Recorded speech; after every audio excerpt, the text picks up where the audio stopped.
Howdy folks, I'm Cheerful Cowslip, cheekily chasing charming chattering chipmunks. I'm Amber. And here are more chattering chipmunks for us to chase, although I don't know how you do that if you are a flower. So let's chase them very, very slowly. And let's get started. Alright folks, and our first letter is titled, Am I the Jerk for Charging My Friends a Convenience Fee for My Notes? I've spent the last 4 months sitting in the front row of every single lecture for my advanced microeconomics class. This is not because I love the subject, but because my parents promised to keep paying for my phone bill and internet if my GPA stays above a certain level. I take incredibly detailed notes on my laptop because I have a mechanical keyboard and I can type almost as fast as the professor speaks. My notes are basically a transcript of the entire course at this point.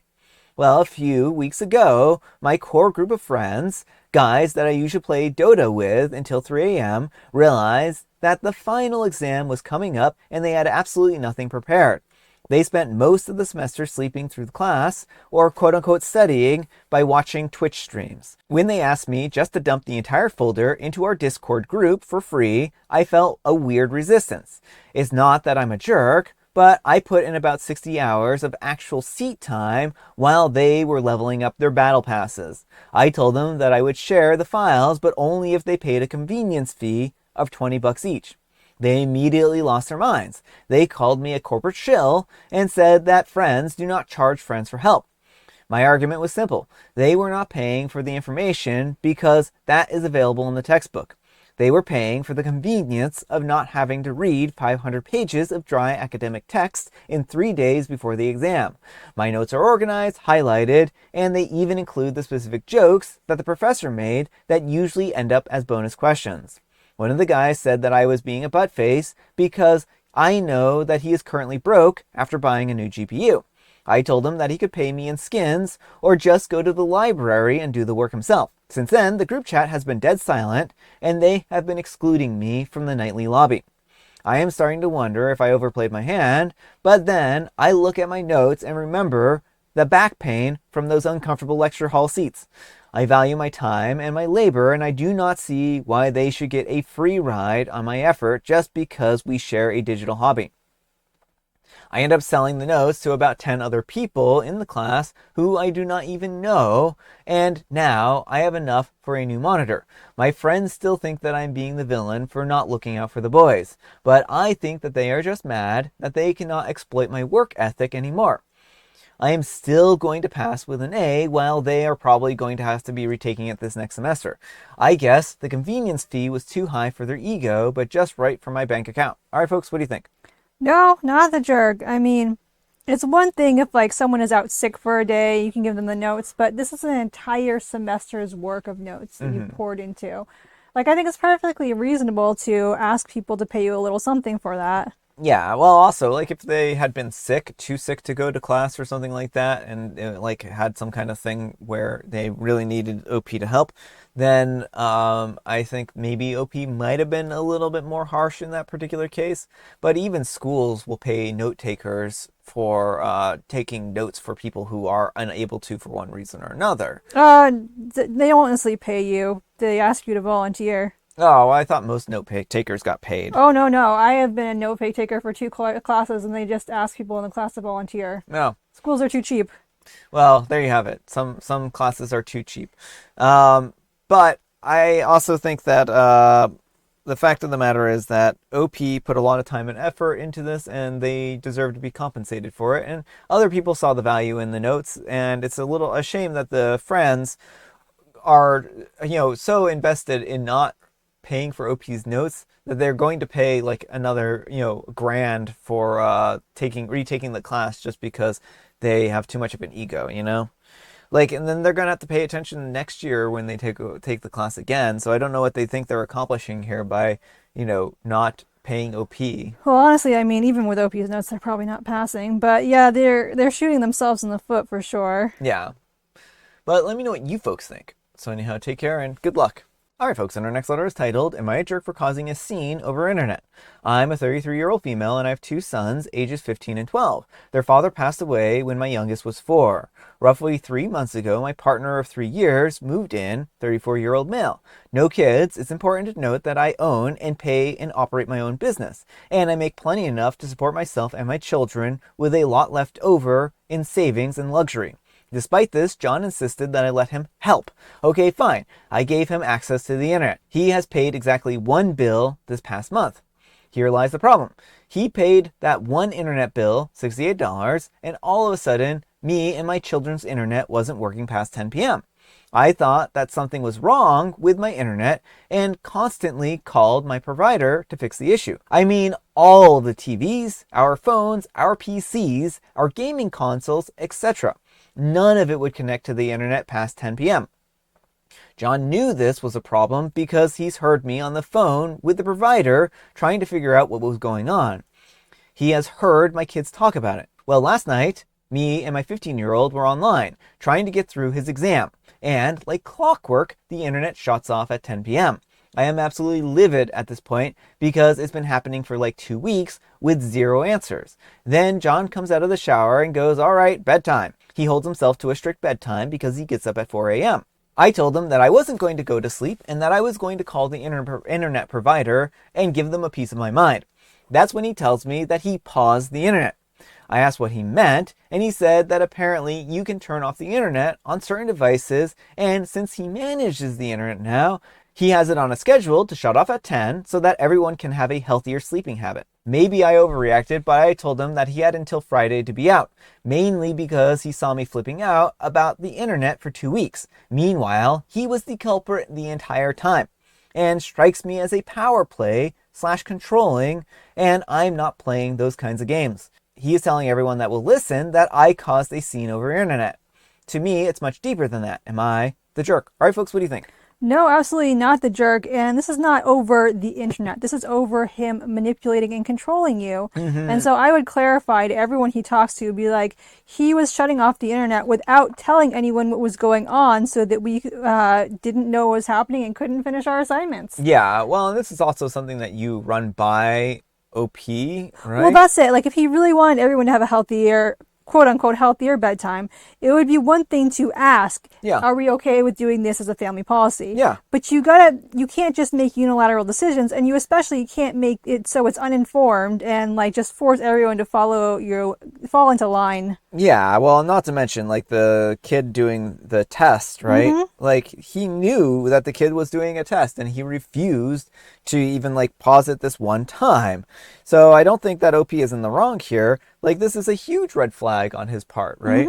Like he did this and he didn't say anything and he didn't even inform OP after the fact. The first time that it happened is when he should have said something if he thought that this was okay. But he tried to play it off like OP was just, like they had nothing to do with it when they were the full responsible party behind the internet outages, Yeah. So, I mean, it seems like the entire reason why he wanted to pay anything for the household was so he'd have something to control.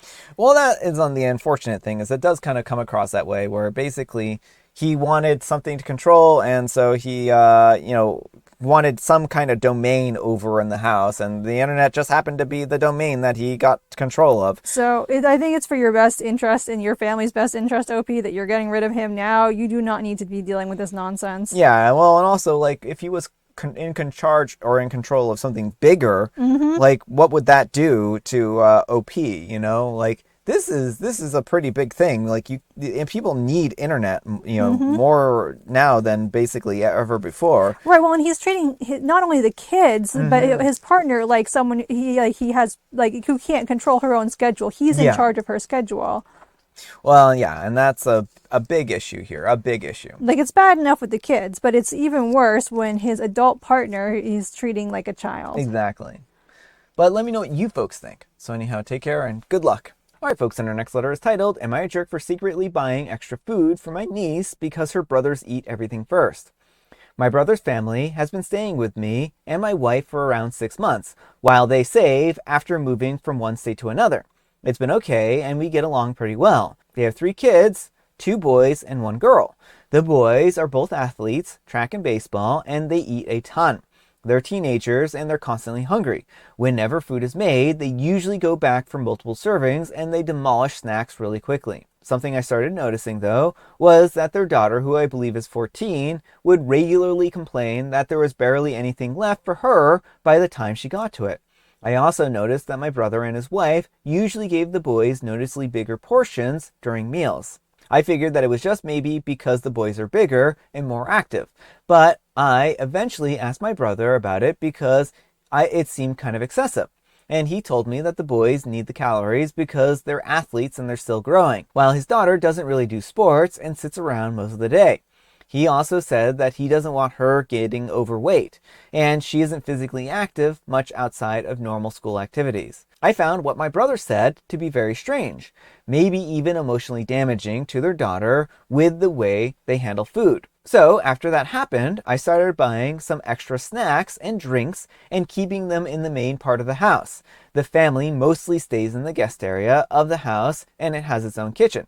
I quietly told my niece that she could help herself whenever she wanted, so she wouldn't feel like she had to compete with her brothers for food. Well, my brother found out about this and completely lost it. He accused me of making him look like some kind of terrible parent who was starving their daughter. He said that she already gets 3 large meals a day that his wife cooks, and that they do buy her snacks, but she doesn't need to pig out on them. He also said that if I was going to buy extra food for one of his kids, I should be letting the boys have access to it as well. I told him the entire reason that I did it was because the boys already eat most of everything in the house and that his daughter was the only one constantly being left out. Am I the jerk here? I'm not really sure if I should have gotten involved. All right, folks, what do you think? No, absolutely not the jerk. Thank you for looking out for your niece. This is absolutely inexcusable. It sounds like the niece is hungry. And it doesn't matter if she's not doing sports, like you should not be leaving your kids to go hungry. I'm getting the vibe that OP is more concerned about his daughter's figure and looking attractive to boys than about her actual, well-being and not being hungry all the time. Yeah, I mean, I think it's poor form to not have enough snacks for all the kids. And, while they do have a point to some degree that she may be sedentary and might not need as much food, you should allow her to regulate how much she eats as long as it isn't showing unhealthy eating habits, right? Now, I do think that parents have a responsibility to help their kids if they are showing unhealthy eating habits and, maybe binge eating or, engaging in some habits that could, be detrimental to their health down the line. But it just sounds more like they just don't want her getting her fill of food, right? Mm-hmm. So I don't blame OP here. I think that this is a concerning situation, and I think that they did what they felt was right in the moment. Brothers, oh, you're making me look like a bad parent. No, you're being a bad parent. If you don't want to look like a bad parent, make sure all your kids have the food they need. She has 3 meals a day. You know how many snacks I eat in a day?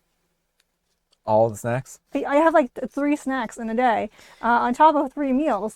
Not everyone can get their fill in a meal setting. Well, yeah, and I mean, to point out to what Amber is saying, Amber has very small meals, so they're not very large, and so, sometimes you can need more than just one meal, especially if your stomach doesn't hold a lot of food, and Amber's stomach just doesn't hold a lot of food, so she has a lot of additional snacks throughout the day as well. So, and there's nothing to say that the daughter isn't like that as well, where she might need more snacks because she still gets hungry, right? And she's a growing teenager as well, and teenagers need food, right? And I think that's really important too, and it's not just athletes who need food, teenagers in general are growing, and your body needs fuel to grow, and if you don't get enough food, it can stifle your height and stuff like that. But let me know what you folks think. So anyhow, take care and good luck. Alright folks, and our next letter is titled, Am I a Jerk for Shushing My Girlfriend in Public? I was driving with my girlfriend in the passenger seat a few days ago. We were stuck at a busy intersection in traffic. There was a young woman trying to turn across traffic, and she seemed hesitant even though there was a gap. So I waved her through. Instead of going, she slowly crept forward and kind of froze. At that point, another car was coming closer. So I waved more urgently, and I beat my horn once, basically to say go now. She finally went, but really slowly, and then got T-boned by the oncoming car. Nobody was seriously hurt, thankfully, but both cars pulled over, and I stayed because I have a dash cam, and I wanted to give the footage to the cop and the other driver. Well, while we were standing there waiting, my girlfriend suddenly said pretty loudly, "You did that on purpose." She started arguing with me right there in front of everyone, saying that I pressured the girl into going when it wasn't safe. I immediately shushed her because from an outside perspective, it probably sounded like she was accusing me of intentionally causing the accident. I didn't want the cops or the drivers getting the wrong idea. The driver passing through admitted full fault and was shaken up and crying, but did not accuse me of anything and said that she was a new driver. She's now angry because she says that I embarrassed her and silenced her in public. She also brought up another incident from a few months ago where I waved someone through and there was another accident afterwards.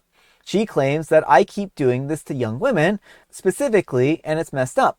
I think that that's ridiculous because I wave people through all the time, including men, and I was genuinely trying to help traffic move along. She thinks that the shushing was disrespectful and controlling. I think that accusing me of intentionally causing an accident in front of strangers was way worse. All right, folks, what do you think?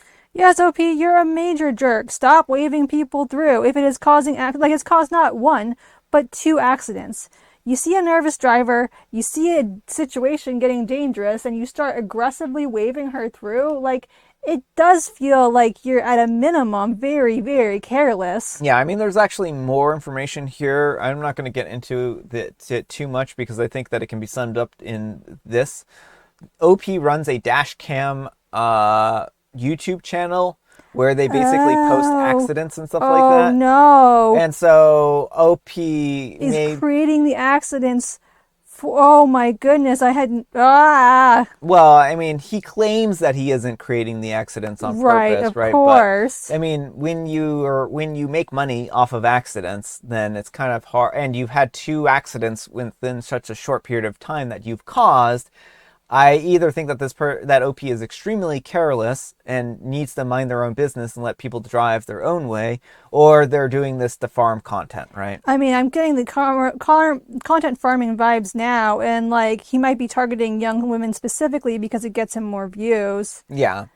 And this other driver may not even have been at fault. They admitted full fault, but they're a new driver, right? So they may not have been at fault at all. And this is actually why you should let your insurance negotiate who's at fault. You shouldn't come out and say that you're at fault, because you don't know for sure if you're at fault or not. It really depends on a lot of circumstances around the intersection. There are some very clear-cut cases where you are at fault and you may know that you're at fault, but there are also other cases where, like this particular situation, I would have to see it. I wouldn't necessarily think that the driver who was driving was at fault. I would actually place the blame on OP personally because they're the person who instigated the accident. Yeah. And so I think that OP probably also has a part fault in this, right? Yeah, and OP's girlfriend, maybe testify against him if it ever comes up. He needs to be stopped if he is doing this intentionally for his content. Yeah. But let me know what you folks think. So anyhow, take care and good luck. All right, folks, it is tea time. Grab your beverages of choice. I've got some tea right here, and Amber, she has a joke. What is the best exercise for a swimmer? I would say the best exercise for a swimmer is probably swimming. Swimming is an exercise. Pull-ups. Pull-ups? Like pull-ups? I mean, I got it. I was just disappointed. I was making sure that the disappointment fully saturated me by repeating the punchline because I was hoping. So there was something deep inside of me hoping that wasn't really the punchline. But no, I didn't mishear it, unfortunately. And I have the special guest tea, some matcha. And folks, today is a very special day. It's Internet Day. So make sure to enjoy your internet and don't get it turned off by a random person at 10 p.m. All right, folks, that's all the time we have for today. Thank you so much for watching. Happy, terrific Tuesday, spelled T-W-O. Amber, we need some kind of moral advice and or guidance, and please have it on conducting traffic. Don't cause accidents? Yeah, if you're going to wave traffic through, don't cause accidents. But thanks so much for watching, and we'll see you all tomorrow. Bye.